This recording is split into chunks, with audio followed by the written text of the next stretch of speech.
just a bloke in a bar. What is up, ladies and gentlemen? Welcome to another episode of Packer Up Boys, brought to you by Sportsbet. Head over to my feed, give us a follow on the feed on Sportsbet, guys. Got a bunch of different multis on there at the moment. Matter of fact, I'll let you know, I've got a bunch of different multis. You can actually copy them. And also, we've added the ability to, so when you go to my feed, you can leave emoji react. So if you're like, this sucks, this multi, just leave a vomit react, or you can leave a laughing one, whatever you want, you can leave it. So they've added more interactions. But yeah, got a multi, got Kikau anytime, Manly Seagulls. I reckon they're going to upset Kula anytime, Olakawatu anytime. I've also got Tarpany to score anytime, Best, Timoko, Stewart. That's giving you 89.50. So a bunch of different multis. Get to Sportsbet, give us a follow.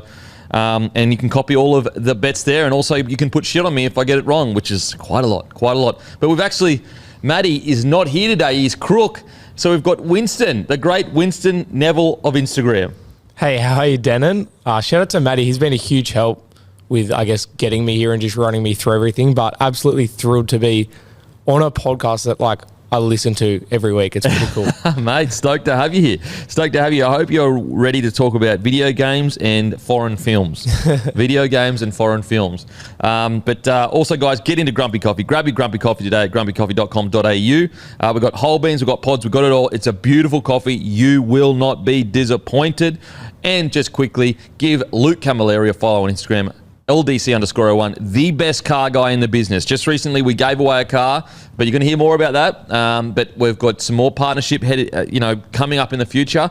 So he is the best car man in Australia, guys. You need a car anywhere in this country, you message him. Even if it's not from him, he will take care of you. He's one of the best in the business. I got my cars from him. I got my wife's cars from him. Anyone I speak to, I recommend him. So give him a follow. But mate, for the people that don't know, Winston, tell them about who you are, mate.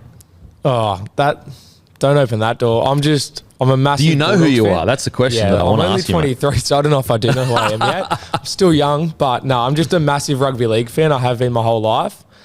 Grew up in country New South Wales and then moved to Wollongong for uni, and then I'm now in Sydney. And yeah, I go to pretty much every Bulldogs game and just spend all week making silly little videos about the Bulldogs, and it's taken me to some pretty cool places, to be honest, but yeah, I'm just like, on the surface, in my content and stuff, it might look like that, I'm like overly obsessed with it and everything. And, maybe people see me as like, oh, this stupid creator, wannabe influencer or whatever. But like at the end of the day, I'm just a rugby league fan and a Bulldogs fan that just like, I enjoy making videos, and I'm lucky enough that some people like watching them as well.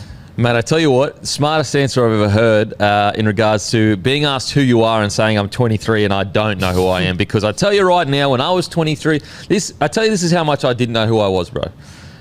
I didn't used to think I was weird. I went through my whole life thinking I was normal. Like, I just thought I'm normal. And then it wasn't until my late 20s where I kind of realized, oh, maybe I am a bit weird or whatever. And so that means that when I was 23, I'll never forget. I would have been. This was a bit earlier, and it still didn't click for me because I didn't even focus on it. I've told this story quite a few times before, so just fast forward if you don't want to listen. But I'll never forget. I'd played first grade for a whole year, and we were having a few drinks, and Sean Berrigan pulled me aside, and he was like, "Listen, bro," and we were obviously a few beers deep. It was late in the night, and I'd already been playing for first grade for over a year. And he pulled me aside, the great Sean Berrigan, and he was like, "Listen, we all think you're a bit of a weird cunt, but you're good at footy, and we respect you." And being a dumb 20-year-old, 21-year-old, I didn't hear the weird cunt part. I was like, that doesn't make any sense. I'm not weird. I was just like, how good, the boys respect me. Yeah. It wasn't until late 20s I was like, you know what? Maybe the problem is me. Maybe I'm the guy that makes shit awkward or whatever. It's funny. I remember Scope. He was telling me about how I'd met Sam Burgess. I haven't ever told anyone this. And he was like, and I don't know if Scope realised what he had said, but he goes, "Oh yeah, Sammy Burgess said to me, like, he's a bit weird, but he's all right, eh? About me." Right. Yeah, right. And I was like, what the fuck? And this was only like 2 years ago. I was like, I feel like I wasn't being that weird to Sammy. But yeah, so there's just another example of it. There's another example of it. Yeah, there you go. I feel like, as I said, I'm still trying to work out like who I am, I guess, but I feel like I can acknowledge that I am a little bit weird, but I'm okay with it. That's okay, mate. I tell you what, not being weird is boring as batshit. Yeah, that's it. It is boring. If I'm being honest, like, sometimes when I meet people, I'm just like, because I feel like everyone has weirdness in them. Yeah. They're just too scared to express it. Yeah. So like weird people are just normal people that say, I'm just going to be me. I don't care what you say. Like, I think a lot of people think weird people, they're sitting there going like, they're not realizing that other people are looking at them weird. But that's not the case. They know that you're looking at them weird. They're just like, I don't give a shit. Yeah. But sometimes I meet people, I'm like, bro, give me something. You are so uninteresting. Like I bet you any money there's a super interesting side of you when you're by yourself or at home, content you consume or whatever. And I don't mean like weird content. I just mean different content. But you're too scared because you've been so conditioned by your school friends, by social media or whatever, that like that's not cool or whatever, that you're scared to kind of express yourself. But I tell you what, normal is boring. It's so boring. And I want to be real clear though. Don't be weird for weird's sake though. The people that like girls and boys are like, man, I'm such a weirdo. I did this crazy thing on the weekend. Like I sculled a drink. I'm a weirdo. It's like, bro, just relax. You're not weird. Stop. Don't be weird for weird's sake. You've got to be yourself. That's it. Just be yourself. But the Doggies, mate, I would love to get your thoughts because this is my thoughts on the Doggies right now. And as a passionate Doggies fan, this may hurt, but I'm a little bit concerned about the Doggies. And not the Galvin situation, I feel like it's going to work itself out.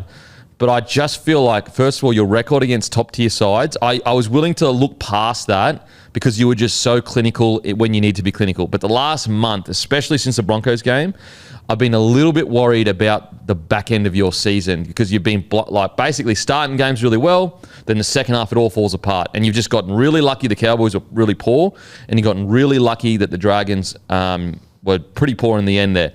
I still have faith you can turn it around, but I'm getting a little bit worried there's some speed wobbles at the end of the year. I'd love to get your thoughts on that opinion as a Bulldogs fan. And please say exactly how you feel. Yeah, I think it's kind of like it is valid to say that, you know, they're not playing at the same standard now as they were earlier in the season because they're not. The thing that's like kind of annoying because obviously everyone points it at Gavin, right? And you look at like when he came in, you can always pinpoint it to where it's sort of flipped. But we've had some really good performances with Gavin in the side. Like when we took on Panthers and like we lost to Panthers, but I walked away going like we could make the grand final this year just because of the quality football we played against them. But then since then, like the Broncos game happened where they fell off right at the end, barely like scrape pass against Cowboys, scrape pass against Dragons. And you're sort of going like, why is this happening? Because you can't blame you can put a little bit of the blame on Gavin coming in and, you know, affecting the connection and the culture and the chemistry. But they've shown with Gavin in the side and coming off the bench, they still were playing really good footy. So I don't know why they just can't go back to doing that. Obviously, like there is all the different factors, but I wonder, is Serrato looking at last season and how, you know, they were flying towards the back end and then just fell off a cliff right before finals. And he's sort of looking at that, and in the back of his mind, he knows he needs to pace the side a little bit better to peak at the right time. And I wonder if he's using now to sort of fall back down a little bit to build into finals and build that run into the finals. And maybe that's just some Bulldogs delusion coming through, and that's just what I'm hoping is happening. But I feel like Cameron Serrato's smart enough to sort of identify that. And he said in his press conference, like, the season starts now. And on the weekend, it had a bit of a round one feel to it where Gavin's come in at halfback and it sort of reset the whole makeup of the side with like such a big change at the 7. And you saw it last year as well when Hutchison and Sexton swapped and it really turned the season around. It was this big shift. And so I wonder if Serrato's using this now to like sort of pace the side into finals. Yeah, it's a fair point. I mean, we talk about that all the time about peaking at the right times, not falling off the right times. I tend to agree with, like, yes, has the Galvin thing been a bit of a distraction? Absolutely, it's been a bit of a distraction. I think you can't deny that. Whether it has been intentionally or whatever, internally, I'm not sure. But just externally, there's been so much noise. But I look at these games that you've played poorly. They're not because of Galvin. Yeah. They're because of drop balls and poor completion rates and errors being made. Like, for example, against the Cowboys, the amount of dumb penalties you gave away. Don't get me wrong, you defend your hearts out. That's what won your game, your defence. But like dumb penalties, dumb errors, poor completion rates in the second half, that has nothing to do with Galvin. Yeah, 100%. Like literally nothing to do with Galvin. Now, you want to say, oh, it's because they're distracted. I'm like, come on, bro. Like, you don't play poorly just because you're distracted. Like, and so I think the Galvin thing will work itself out. I don't have any real concerns there. Like, I think they probably waited a bit too long to pull the Band-Aid off. Now, I did hear from a pretty good source that they ripped the Band-Aid off when they had their full-strength side back in. Yeah. that does make sense. When I heard that, I was like, I think it was Willie Mason that told me. When I heard he's like, they were waiting to get Critter and everyone back into the side to then put Galvin in, because why put him in early to work with combinations he's not going to have? That makes a lot of sense. So yeah, the Galvin thing, I don't have a real issue with it. Like, yes, was it tough on Sexton? Absolutely, so tough. So tough. However, I think if you're being reasonable, you can be like, if the Dogs are to win a premiership, or at least be, big, win big games in finals, they probably were missing a little bit of class in their spine. And I know that, like, people go, oh, but hang on a sec, they're on top of the table. But, like, in-season footy is way different to finals footy. Go look at the Sharks for the last 5 years. They've been one of the best in-season teams in the competition. But a lot of people go, I don't worry about them when they get to the finals. Now, that might change. It was a bit better last year, but I don't think anyone sat there and said they're going to win a premiership. And so when I look at Serraldo, I don't think he's not a coach that's going to be okay with just being a strong in-season side. He's going to take risks to win prems. Like, that's what he's there for. But I just think the rest of the team, and especially some of the forward pack, they've just got to find a way to get back that intensity that they used to have at the start of the season. And maybe it is a load thing, and they're going to build in the finals, but we'll see. Mate, what did you think of last night's game? I'll tell you what, Storm Roosters games are always crackers. And I feel like it's almost underappreciated how, like, every time these two sides meet, it's a quality game. I remember there was a few years ago, we might be going back 2020, 2021, where it was decided by a field goal, and there was like, I think it was a 2-point game, and then Kyle Flanagan kicked a conversion to tie it, and then like Keary kicked a field goal, and then Paps kicked a field goal, and then Storm won in Golden Point. And I feel like just ever since then, and you could probably go back even a bit earlier, they're just always quality games. I think earlier this season, they had a game decided by 2 points, or like the finals last year as well was really tight. I think they always get up for each other. And yeah, even though defensively it probably wasn't the best, obviously both sides leaking 30. Yeah, I thought it was a really good game of football, like really entertaining. Super entertaining. I got to give the Storm credit. One area where I felt like, they've been lacking probably this year is just that ticker and that fight in these big moments. And they were either blow a team off the park or like just scrape by in a win. And I think the Storm showed so much ticker last night. Like losing Jerome Hughes, like we're out Munster, without Pappy. And I know Roosters were missing some players too, and Sandon Smith got hit. I get it. But the Storm were decimated with injuries, decimated last night. And the Hughes situation happens, and Harry Grant, he just goes to an entire new level and says, get on me back, boys, I'm going to win this game. And I think that if Harry Grant didn't have his origin redemption arc this year, does he have the confidence when Hughes goes off to go, get on me back, boys, I'm going to win this game for him? I don't know if he does. And I just think Harry Grant's ability to just wrangle them back into that's the reason why he was chosen as captain over some really, really good candidates. Incredible performance by Harry Grant. Like, his ability to get out of dummy half and just threaten the opposition, it's some of the best I've ever seen. Seriously, some of the best I've ever seen. I think he was outstanding. I think the Storm showed so much ticker last night. Only thing I get worried about is like, it is a Rooster side sitting 10th. Yes, like if it was against like a top tier side, I'd be willing to go, you know what, they can win a friggin' grand final even without Hughes. I'm a bit worried without Hughes how they'll go in finals. He's just so crucial to them. So much so that you could argue he's their most important player. If he's not their most important player, he's their second most behind Harry Grant. I think it's 1A and 1B. I think it's pretty even. I really, really worry. Them without Hughes in finals footy, I just look at it and I go, okay, what makes Harry Grant so damaging most of the time? It's the worry of Munster and Hughes on either side of him. Defence have to look at those two as well. If you take that away and you've only got Munster, you really look at it and you go, okay, as a team, if I can just shut down Harry Grant and Munster, it's going to be very hard for them to do anything. And I know that's easier said than done, but what's harder than that is having to shut down Harry Grant, Munster, and Hughes, the best attacking player in the comp. You could argue being the Dalian Player of the Year. So I'm not sure. If I had to be honest, I don't think they can win a comp without Hughes. I think they're going to need him in the side to win a comp, and that's not unique to the Melbourne Storm. I'd make the same argument. Can the Broncos win a comp without Reynolds? No. Can the Broncos win a comp without Ezra Mam? No. Can the Bulldogs win a comp without Critter? I don't think so. You know what I mean? Like everyone has that player. Yeah. And unfortunately at the moment, I think that player for the Storm is either Grant or Hughes, and it's Hughes is injured. What do you reckon, mate? Yeah, and like when Hughes went down, I literally was like, if this is serious, Storm are done. Like they're not winning the comp. I think they can compete. There's no doubt. But absolutely they can. Yeah, they showed it last night. Yeah, exactly. But I just think, without him, can they go all the way? Maybe not. And I just loved how much it unlocked Harry Grant, because I feel like sometimes Harry Grant doesn't get to play his full game when he's got those such good players around him, which like makes a lot of sense, obviously. But the fact that he stood up when Hughes went off, and we just got to see Harry Grant just play that style of rugby league that we know he's capable of, and just, really own the team. I thought it was really entertaining, and it was just a really good reminder of just how good Harry Grant actually is. It's a great point. It's a great point you make, because Harry Grant is never working at full capacity because his job is to get Hughes and Munster the ball. And so if Hughes is firing, it's almost, it's literally Harry Grant's job to go, all right, put myself in the back seat, give the ball to Hughes. Yep. We will see the full arsenal of Grant's weapons over the next few weeks, because it really will be your team now, mate. Like it is absolutely your team. And yeah, okay, Munster, you could argue when he wants the ball, you give it to him. But to much lesser a degree of Hughes in this day and age, maybe 4 or 5 years ago, I would say Munster's the main man.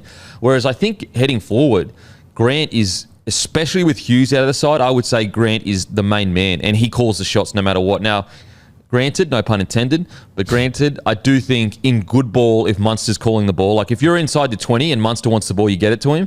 But anything outside of that, I think Grant takes precedent over anyone else in that side. So I think it's a good point, mate. Like, will we see Grant fully unlocked now that he is the main guy? So whatever decision he wants to make, he can make it for himself. He doesn't have to worry about anyone else getting the ball to them or whatever. If he sees something, he's going. And I wonder whether, are the Storm going to almost... I remember when Cronulla went down to Melbourne, and they were missing both their 6 and 7, and they basically just played everything around Brayley.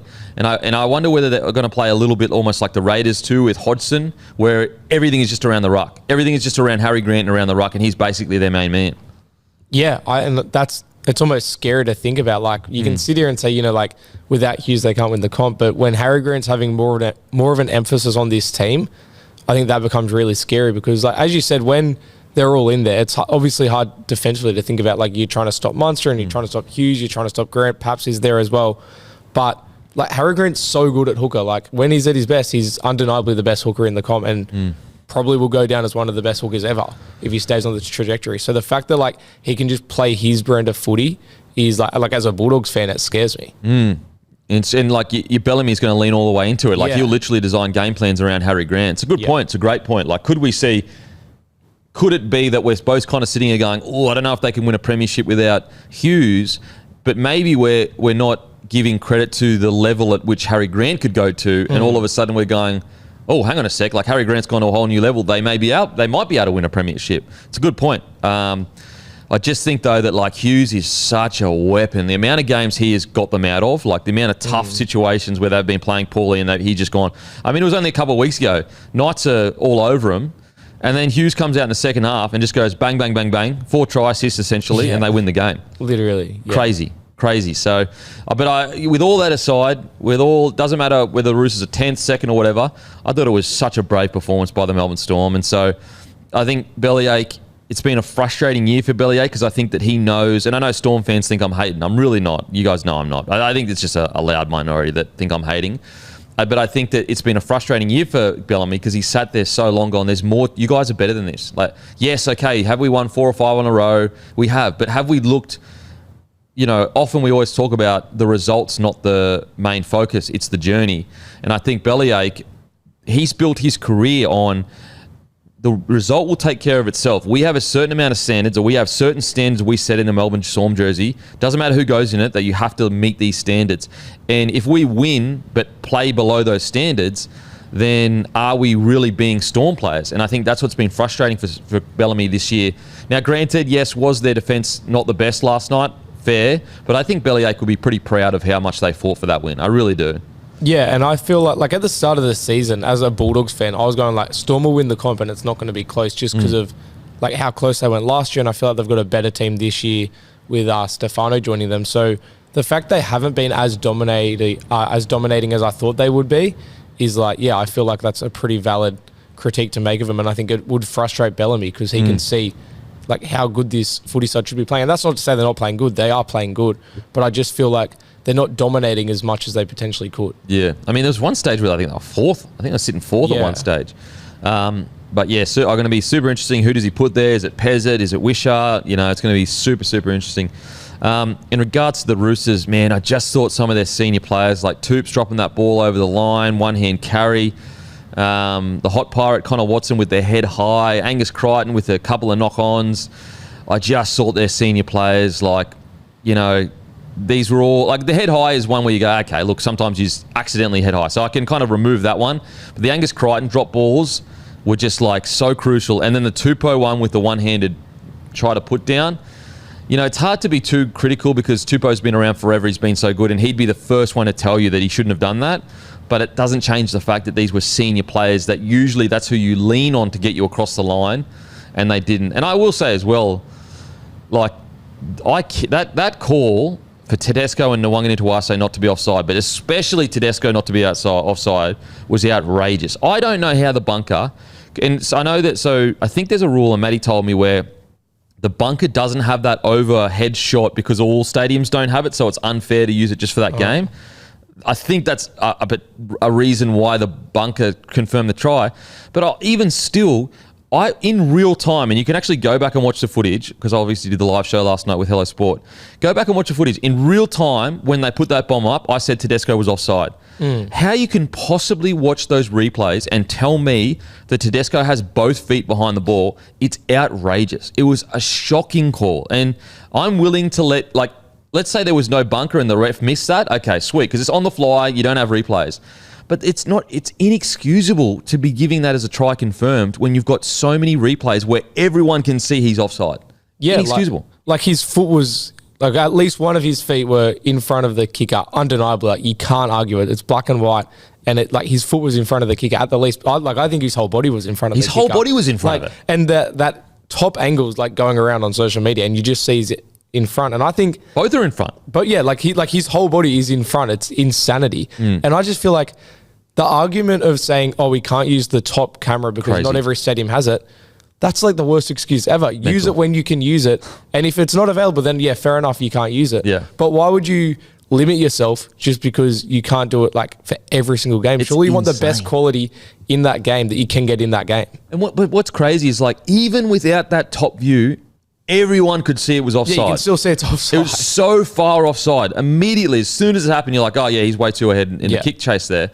Such a bad call. And also, like, when I think about it, when they're like, oh, we don't have it at other grounds, how much do you reckon it would cost to have a drone follow the game at each ground?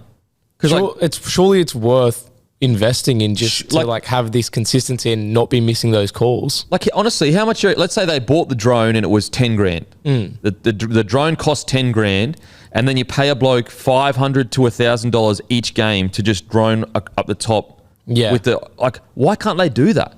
Yeah, I don't makes no sense. Like, that seems like such a logical, like, you could see all forward passes. Yeah. You could see all offsides.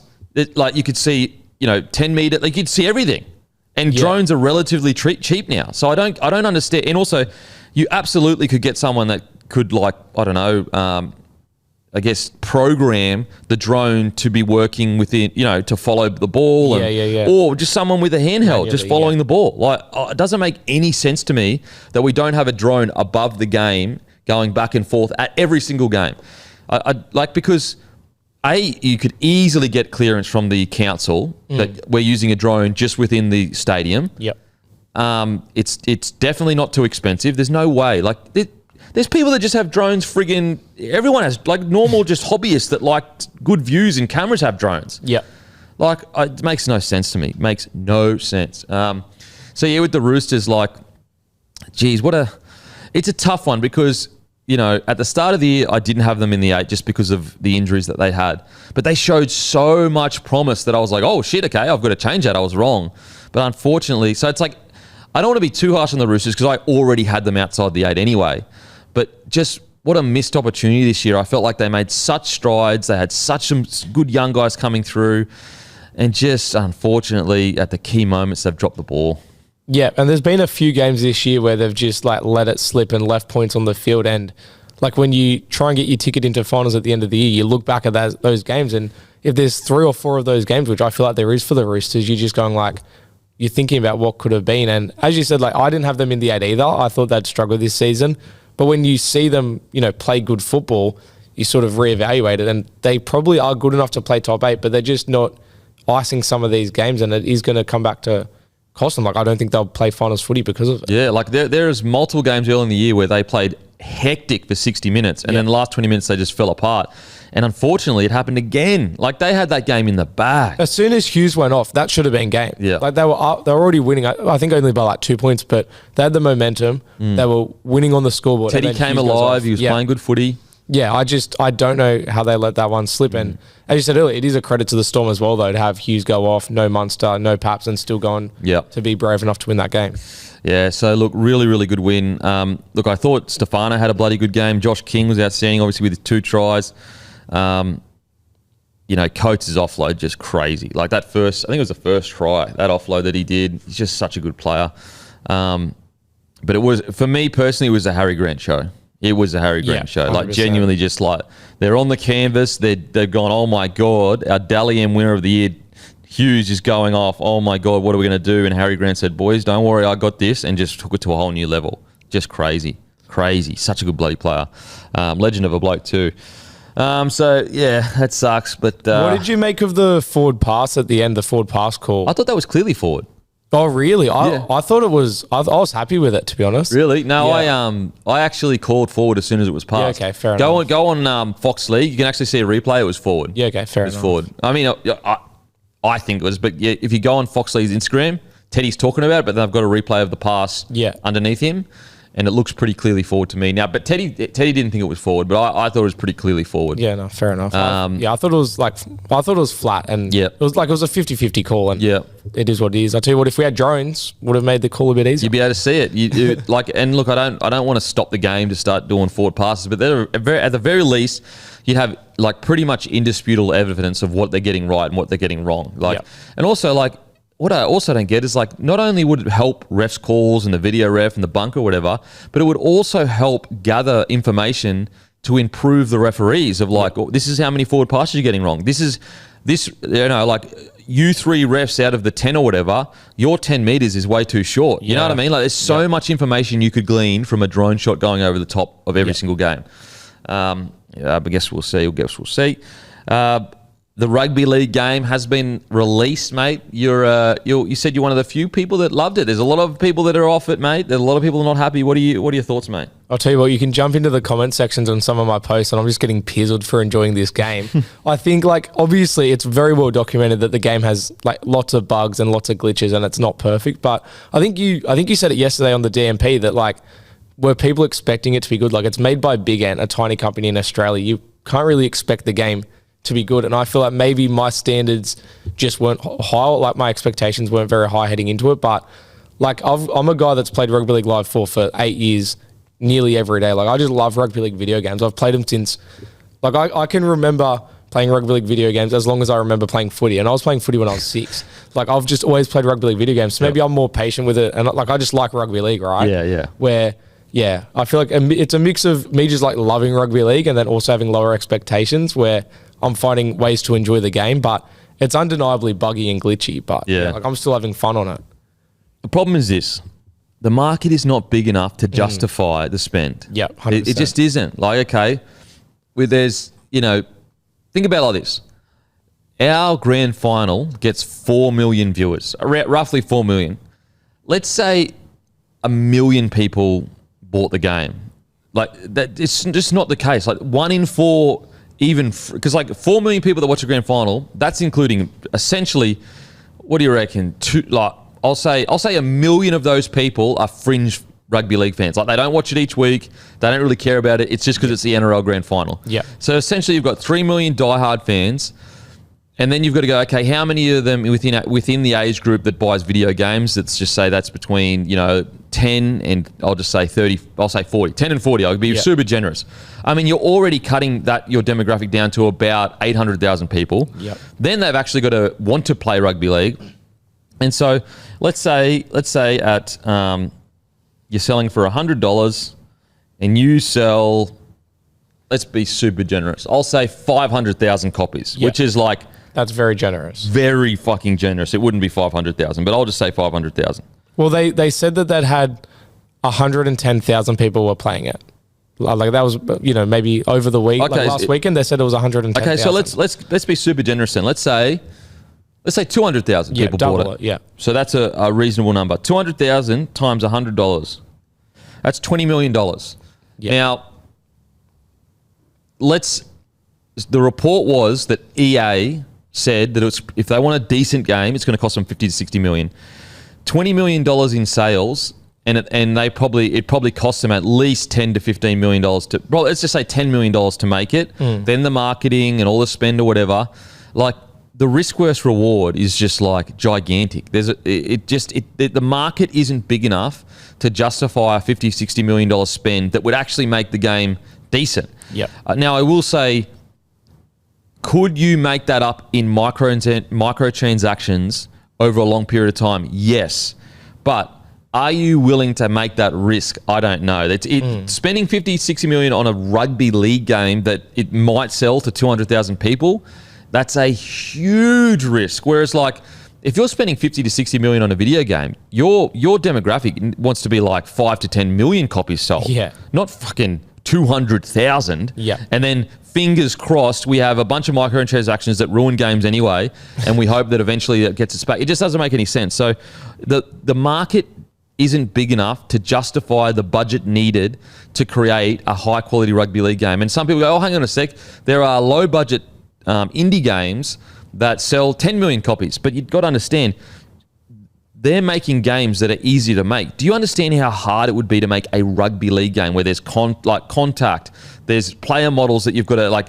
A rugby league game would be way harder to make than say Valheim, for example. Valheim is an indie that was made by a very, very, very small studio that sold 10, 20 million copies or whatever.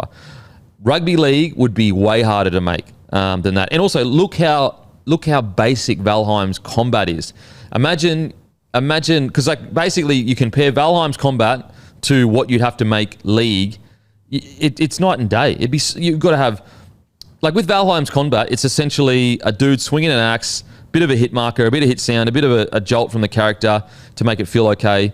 With Rugby League, you have bodies that have to collide. It has to look real. It has to, certain points of their body got to fall back. Like it is a way harder game to make than say an indie game that can sell to 20 million, and the market just doesnn't justify it. So that's why I always knew the game was going to be pretty poor in my opinion. Yeah, and like I agree, and like I was just excited to have a new rugby league video game. Like it always gets compared to like NBA 2K and FIFA. These are global, massive sports. Rugby league's like, it's not outside Australia. Like it's in England, but it's really not. But like it's not. It's such a tiny sport. The fact that we as a sport have a video game is actually crazy, because like we're pretty small. I don't think we're big enough to even have a game. So the fact that we do have one, I'm just like grateful that we have one. Funnily enough, they would have been better off doing a top-down indie game that didn't require as much expenses in the visual side of things, of all the contact in the body or whatever. They probably would have been better doing like a top-down indie game that, almost, you didn't have to worry about the physics of it all, and it was almost like a 16-bitter that just, had real deep mechanics. But even then, people just wouldn't buy it then, because they'd be like, it looks like a game from the early 2000s. So anyway, I just think that at no point was this ever set up. Because like the problem is that same 200,000 people that will buy that Rugby League 4 game or whatever, Rugby League 2025, they play games that have $100 million budget. Yeah. So it's not on the consumer to go, oh, well, their budget wasn't that big, that's why this game sucks. They're going, well, I'll just go play the game that has the budget that's $100 million. Like I'll go play NFL, I'll go play NBA, I'll go play FIFA. And what's friggin' hilarious is all the FIFA fans complain about FIFA every single year because it's a friggin' reskin, they reckon. So, yeah, I just always reckon it was set up for failure. It's not like back in the day where like game development costs were way lower, and also the expectation, like the video game industry in the last 20 years has completely changed. Yeah. Like back in the day, it was just a bunch of enthusiasts that love video games. Now it's bigger. It's the biggest entertainment industry in the world. It's bigger than TV and movies combined. Yeah. And it's only gotten bigger than that with microtransactions and subscriptions and that. So Anyway, I guess you'll see. Mate, we always do this on the show, but we do an algo check, an algorithm check. What's your algorithm looking like at the moment?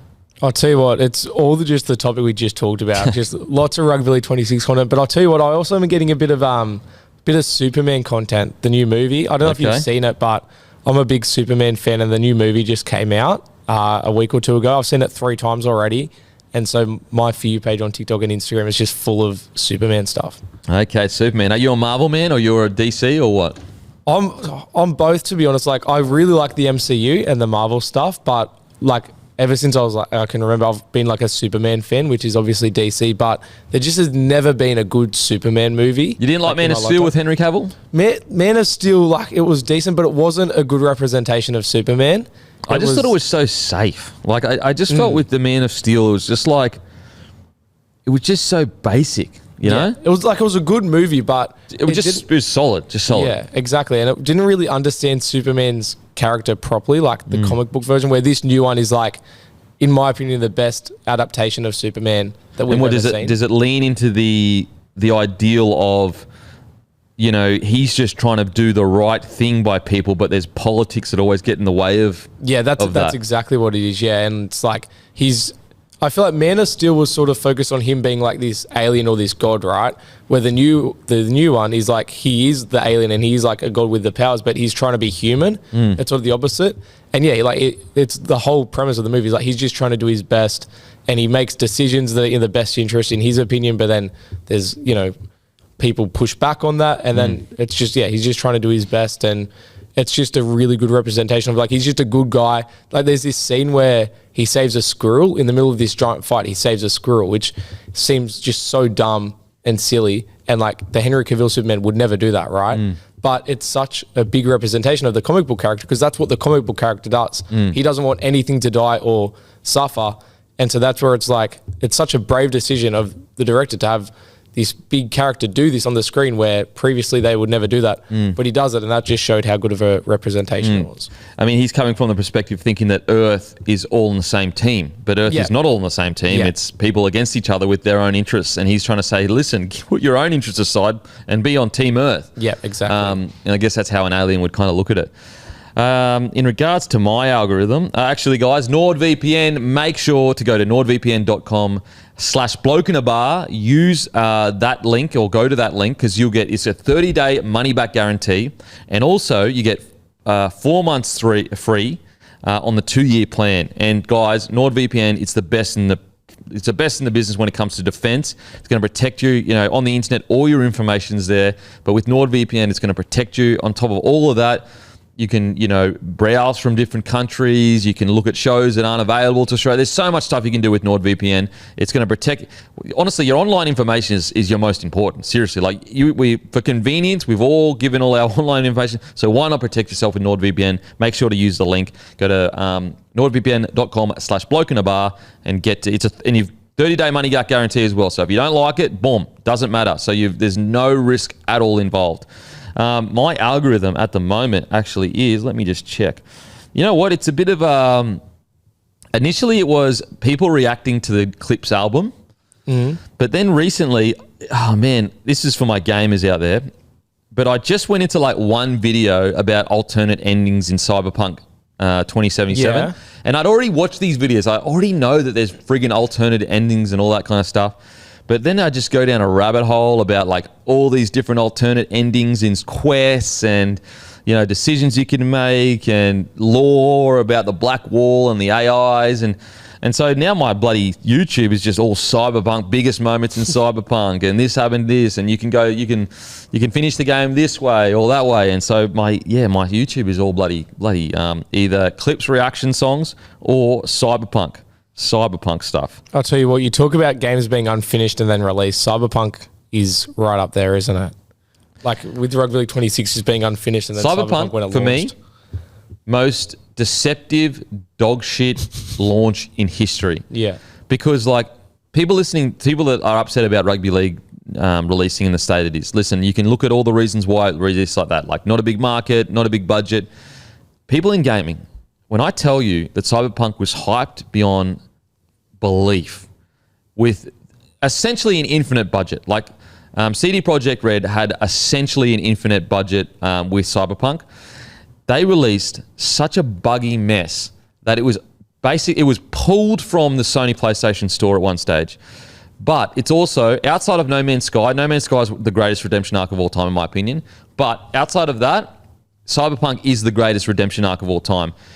I still think, though, that it's never reached the potential and promise that they did. Like, I think a lot of people now go, no, it's a masterpiece. They've fixed everything. It's all good. But I think that's people that don't actually remember what they were used to promising, which was like a living, breathing world that, like, you know, had train systems. And I know they've added that in that now or whatever. But, like, go back and watch some of those early press conferences or whatever with Cyberpunk. Cyberpunk's still bloody good. The story's pretty good. The side quests are great. And I think Phantom Liberty really did add quite a lot, but there's not much depth in the world. Whereas like Red Dead Redemption 2, for example, heaps of depth in the world. And I think that they promised a lot of that depth. And I think we'll probably see it in their next Cyberpunk that they're working on. And also obviously The Witcher 4 that's going to come out probably 2028 or something like that. But it's still even though it's not a deep game, it's the best city I've ever played a video game in. Like Night City. It's Night City, isn't it? Yeah. It just looks so friggin' good. You can drive around it for hours, seriously. Yeah. So, yeah, in the end, it ended up being a really good game, Cyberpunk. Have you finished it? No, my brother's like really into it. Like he's played all through it, but I've played it, but I haven't played like deep into it. But yeah, I just remember the launch of it and it being just so hyped and just all these promises and stuff, and then it was just such a mess. Mate, it was a fucking disaster. Seriously, it was an absolute disaster. But yeah, there's your gaming news for the week. That's what people come to this podcast for. Yeah, absolutely. You're a movie man?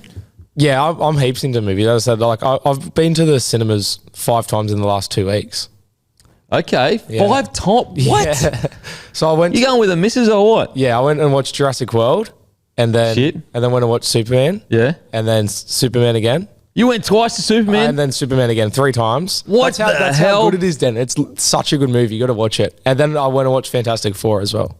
I heard Fantastic Four is pretty good. Yeah, it was solid. I'd like give it maybe like an 8 out of 10. It was like 8 out of 10 is good. Yeah. So it's MCU, like it's Marvel, but it's set in a different universe. Yeah. I think they said they did that so it's not like you're sitting there wondering where the Avengers are, which is pretty fair. And yeah, it's just a really good story. It's easily the best Fantastic Four movie, but yeah, it was really solid. Okay. I remember when I was younger, Lord of the Rings, I reckon I've seen that fucking 10 times at the movies. Yeah. When it came out, I loved it. I would have been like, I don't know, 15 or something. And like, that's all you did. You'd go to the shops and I would just go watch Lord of the Rings with the girlfriend at the time. I'll tell you what, I'm impressed that you went and watched Lord of the Rings 10 times and you didn't figure out you're weird until like 10, 15 years later. That's a great point. But yeah, Lord of the Rings for me, just like, what's crazy about Lord of the Rings, bro, you can watch it today and it holds up. Like not graphic design, the graphic effects, no, that's the wrong word. CGI is so well done that, some moments you're like, but it all holds up, like, because it's all practical. Whereas, like, a lot of these movies today are not going to hold up long term because they're all on green screens. Yeah. Whereas Lord of the Rings, it holds up. Harry Potter holds up as well. I can't believe they're already remaking Harry Potter. Like, bruh. I haven't seen Harry Potter. I'm not a Harry Potter fan, but the fact they're doing that, like, it's have you tried to get into Harry Potter? Nah, I just never trust tried. Me. I know you think it's a kids movie. It's not. It's fucking. You've got to do it. If you're a comic book fan, you will love Harry Potter. I'm a mad Star Wars nerd. Love Marvel movies. Did you watch Andor? DC. Yeah, how good's Andor? I always bang on about it, like on the podcast. Like, yeah, it's so Andor is one of the greatest TV shows ever made, in my opinion. I have a mate who's like heaps into Star Wars like me, and like he loves season 1 of Andor, but then season 2 he was like he watched it before I did. And he was like bagging it to me. He was like, bro, don't even bother. And then, you know what? He didn't get past episode 3 or 4. That's probably why. Because then I watched it because I watch all the Star Wars stuff, even though he bagged it. And then I was like, bro, what were you talking about? This is like one of the best Star Wars medias. Yeah. I bet, you know what? I bet you any money, because everyone agreed those first 3 or 4 episodes, yes, by themselves, they look a bit slow and you're like, well, you know, what's really going on here? But it's all pacing to set up what happens at the end of the series. Yeah. And it all wraps into one. man, Andor. And I love that. I love they had the guts, the fucking guts to go, yeah, okay, the first 3 episodes are going to be a bit slow, but it's building towards something. It's setting the stage for why these things happen, like how we ended up in these positions, what, you know, Mon Mothma is actually sacrificing to get to where she's, you know, at. Like, just... Bro, Andor is so hectic. And especially with like streaming these days, you don't really get shows pacing like that. You don't, because like, they're all about like engagement and like we've got to keep them hooked every single episode. Exactly, yeah. So good. But yeah, back to Harry Potter. So you haven't even tried to watch Harry Potter? Nah, I don't know, like, because I'm watching Star Wars and Marvel, and like I'm watching so much other stuff. Bro, watch Harry Potter. It is fucking so good. Yeah, all right. It is so good. And watch it with the misso, you'll be able to do the full... Are you a Game of Thrones fan? Yeah. I haven't finished Game of Thrones, but like it's good. Don't finish Game of Thrones because those last 2 seasons are so dog shit. Mate, honestly, if I'm being fair, dinky die... Really, season 1 to 4 is that's Game of Thrones. Everything after that, like 5 and 6 is okay, like pretty good. But 1 to 4, you're getting peak TV, like peak TV. Hopefully, House of Dragons. So House of Dragons just started. I got my shirt on today actually. House of Dragons just started shooting the other day. So hopefully season 1 was amazing. Season 2 felt super rushed and all these weird things happened. So hopefully they can get it back on track. But George R.R. Martin and the showrunner are off each other, which is like, I know a lot of people want to blame the showrunner, and to a degree I do, but it's like, bro, George R.R. Martin, he has issues with everyone. Like, for example, he had issues, and I understand his issues with the initial Game of Thrones. For the life of me, the most selfish... Look, obviously there were more selfish decisions, but I'll just say the most selfish decision in media history was the showrunners of Game of Thrones not willing to hand off the show running to someone else to finish the Game of Thrones seasons properly. It is seriously one of the most selfish decisions in media ever. And the thing they left for, they got canned because season 7 and 8 was so bad. But House of the Dragon... With George R.R. Martin, this bloke has been sitting on one of the books for Game of Thrones for like 12 years. Bro, finish the book. Remember who got you to the dance, mate. Remember who got you to the dance. All this money that you got now, it was your book readers that got you to the dance. And you're just going, I'll make some more TV shows. Hey, bruh, it's not what you want. It's what your fans want, because that lavish life that you live and your missus and your family, the friggin' fans that bought the book initially is what got you that. So friggin' finish the book, George R.R. Martin. Bloody hell. Never trust a man with 2 first names. That's it. My name's Winston Neville, so... What, sorry? My name's Winston Neville, so I've got 2 first names. There you go. You can't trust this bloke either. And what's crazy is I haven't even read the Game of Thrones series, and it pisses me off. Yeah. I can't imagine how Game of Thrones series... Like... If I was I think it's like, 4 or 5 books, I think. If I was 4 or 5 books into the Game of Thrones series and the author went on holiday for 12 to 15 years and then did all this other shit but not finish the books, I would be ropeable. Now, listen, I understand the initial sojourn into TV because George R.R. Martin actually started as a TV writer, I'm pretty sure. So the initial Game of Thrones thing that he did... If I was a book reader, I'd be like, you know what? Good on you, George. You earned this, mate. You released a brilliant, classic 3 or 4 books. Go and do what you want to do. Earn all your money. But, bruh, after a decade, and they keep saying, I think it's called Winds of Winter. He keeps saying, it's 75% done or whatever. It's like, bro, he's like, I'm running out of time to do it or because I've got all this other stuff going on. It's like, hey, bruh. You're the one that's putting your schedule together. How about you stop putting other things on the schedule and just put writing the book on the schedule? Just so, and I understand, George. I know you're a fan of the podcast, but I get it. I know that you're probably going, oh shit, like, you know, did the show rush the ending and now everyone knows how it's going to end, so now I've got to try and change how it ends because I don't want everyone just reading going, I know how this ends. I get it, but it's been 12 to 15 years or something like that. Come on, bro. Get it done, Georgie, son. Get it done. I'm off ya. Might ban you from the podcast, George, if you keep doing it. If you keep not finishing your books, I'm going to find your feed to our podcast and I'm going to block it. So there you go. That happens to you, mate. Don't come crying to me when you... And I'll say, you know what? You can come listen to the podcast in 12 years and see how you like it. Don't think you'd like it that much, would you, George? Would you?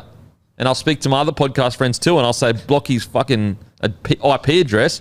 Then you won't be able to listen to any rugby league news. How you like that, mate? Yeah, see? Doesn't feel so good when there's shoes on the other foot, does it, mate? Anyway. Finish the book. Finish it, you fucking... Finish the book. And that's common for a bloke that I just haven't read Game of Thrones. Obviously, the Farseer trilogy is the goated series. Wheel of Time, finished that twice. You know what's crazy is there's a few people that have read the Farseer trilogy that listen to this podcast. I started reading the book one again in 2022 in one of the oldest bookshops in the world on the second floor, outlooking the window in France or England. No way. France, I think. And then I only just finished it like 2 months ago. So that's like, as in the whole series, because the whole series is like 15 books or something, 16. And I only just finished like a month ago. Yeah, wow. Crazy. That is crazy. Just read a little bit every night. But whenever you read at night, you just get tired. As soon as you like start reading, you're like, ooh, conk out. Do you read? I'm a big sports autobiography guy. Okay. I don't know if that'll shock anyone. Yeah. What's the GOAT autobiography? Oh, great question. If like I've read like mostly like I've read like Steve Mortimer, Terry Lamb, Haslam, Steve Price, like Bulldog ones. Haslam on Masries is hectic because of like his story to get to Australia and get into the NRL. But on it, like Cam Smith's was really good as well, and JT. That'd be my top three. I think like obviously JT and Cam Smith being some of the greatest players of all time. Yep. It just speaks for itself. But like Cam Smith, when it goes into like the 2010 salary cap stuff's really interesting. And then Thurston just spins stories that like when he nearly went to Panthers and stuff that you're not expecting to hear. Really interesting. Okay. Massive shout out to KO. Got some huge matches this week on KO, guys. So make sure to, you can't miss it. It's on KO. Massive thank you to KO as always. I'm sure, I'm trying to think, what's a big fight that they've got coming up soon, surely? I mean, there's some big UFC cards coming up back end of the year, so hopefully that's good. There's a UFC card this weekend, isn't there? I think so. There was obviously Max versus Dustin last week. I thought it was funny. Like, so Max did his classic point to the mat at the end of the last 10 seconds of the fight, and Dustin was like, okay, I'll try it. And then he gets in there in that little whirlwind that Max throws and then realizes, holy shit, fuck this. I'm not getting knocked out by Gaethje like Gaethje did, and just starts to wrestle. Ironically, though, Ilia Topuria, he pointed to the mat in the first 10 seconds of the fight, and Max Holloway was like, "Nah, I think I'll avoid trading blows with Ilia Topuria." Ilia Topuria might go down as the greatest ever. And this is coming from you wouldn't find a bigger fan of Alex Volkanovski than me. Like I still think that Volkanovski, in my opinion, I think he's the featherweight GOAT. I know some people have Aldo, but I think the sport's progressed so much that what Volkanovski did was harder than what Aldo did. So I think Volk is definitely the featherweight GOAT. But what Ilia Topuria is doing recently is just like mind-blowing. So beats Volk, handedly, which fucking breaks my heart to say.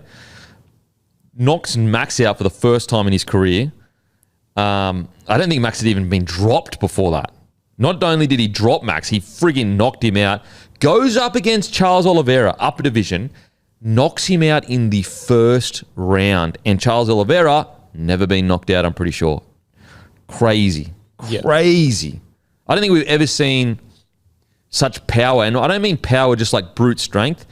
Ilia Topuria's technique and his footwork and his ability to throw fully planted, that's where all his power comes from. And his timing and accuracy, it's just mental, bro. It's mental. You watch much MMA? Not every fight, but like when I can, I watch it. Yeah. Boxing? More, I prefer UFC to boxing. Yeah, okay.